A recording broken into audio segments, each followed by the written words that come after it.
On the night of September 9th, 2025, the skies above Doha, Qatar were lit with flashes of fire. Explosions shook the city, and plumes of black smoke rose over the Qatar district, one of Doha's busiest areas.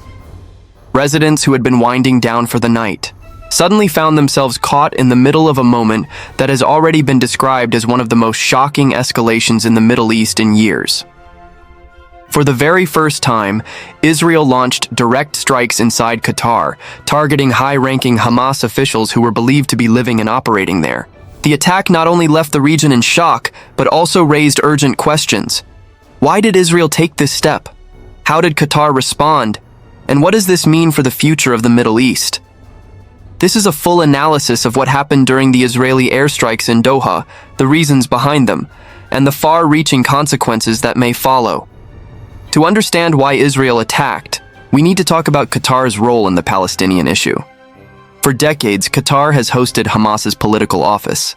Leaders such as Khalid Mashal and Ismail Haniyeh were based in Doha, using the Gulf state as a safe haven for political operations, funding, and international outreach.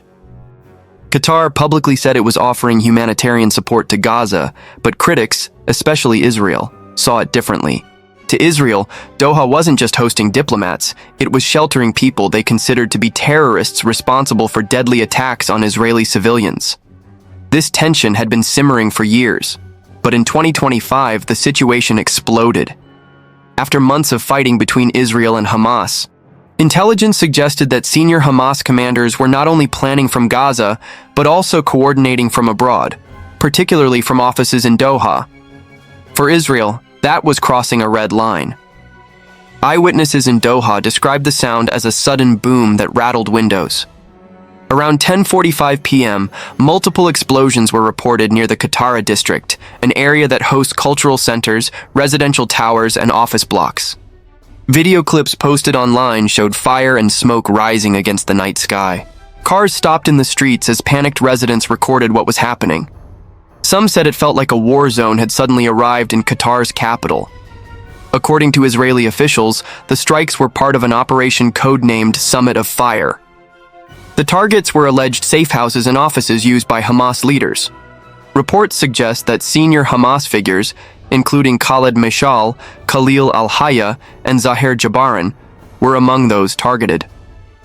Israeli sources claimed it was a direct response to attacks that Hamas had carried out earlier in the year.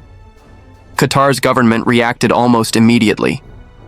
Officials condemned the attack as a cowardly violation of sovereignty and an act of aggression that endangered innocent civilians. Qatar also stressed that such actions were a breach of international law and a dangerous escalation of conflict beyond Gaza's borders. The Qatari Foreign Ministry called on the United Nations and the global community to intervene, warning that this strike threatened regional stability. Inside Doha, the reaction was mixed with fear and outrage.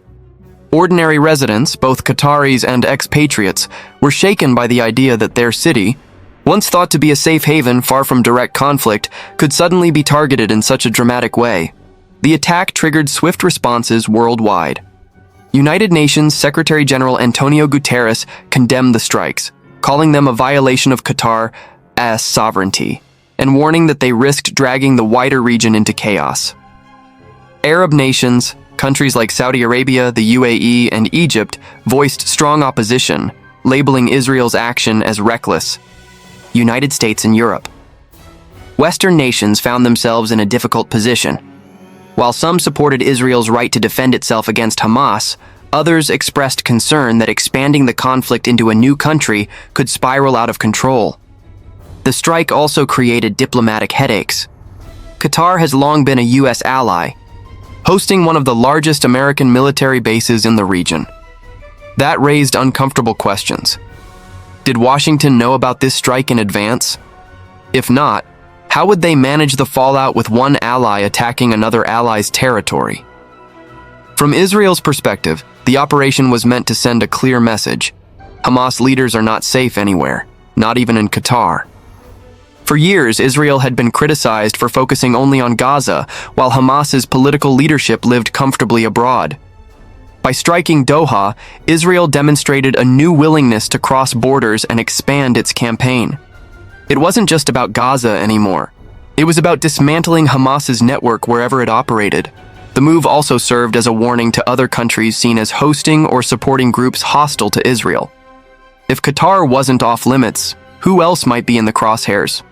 But while the strike was bold, it carried enormous risks. Regional tension.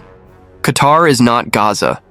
It is a wealthy Gulf state with strong diplomatic ties and powerful allies. Attacking it could draw in other countries, sparking a wider conflict. Civilian danger. The explosions happened in a populated district. Even if Israel claimed precision, the risk to civilians was real, and any civilian casualties could fuel international outrage. Diplomatic isolation. By targeting a country's capital directly, Israel risked alienating allies who might otherwise support its fight against Hamas. In short, while Israel achieved a tactical victory, it may have also opened a new and dangerous chapter in the conflict. As of now, the world is waiting to see what Qatar will do. Retaliation is unlikely, since Qatar doesn't have the military capacity to confront Israel directly. Instead, it may push harder on the diplomatic front, bringing the issue to the United Nations, rallying Arab countries, and possibly even rethinking its role as mediator in the Gaza conflict. For Hamas, the strike was a devastating blow, both symbolically and strategically. Their leaders are no longer untouchable. If they can be reached in Doha, they can be reached anywhere. That could force Hamas to rethink its global presence, but it might also push the group to escalate in response. For ordinary people in Doha, one thing has changed forever. The feeling of being safe and far from the war is gone. The shadow of conflict has now touched Qatar directly. The Israeli airstrikes in Doha mark a turning point. They represent not just an attack on Hamas, but an expansion of the battlefield into new territory. What was once a contained conflict between Israel and Gaza has now spilled into a Gulf capital, pulling more players into the drama.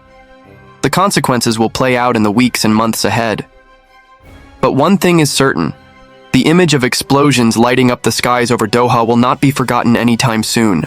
That was a full breakdown of Doha under attack. Israel launches strikes on Hamas leaders. Do you think Israel's decision to strike inside Qatar will spark a larger conflict, or will it simply weaken Hamas leadership? Let us know your thoughts in the comments below. And don't forget to subscribe for more deep analysis of global events.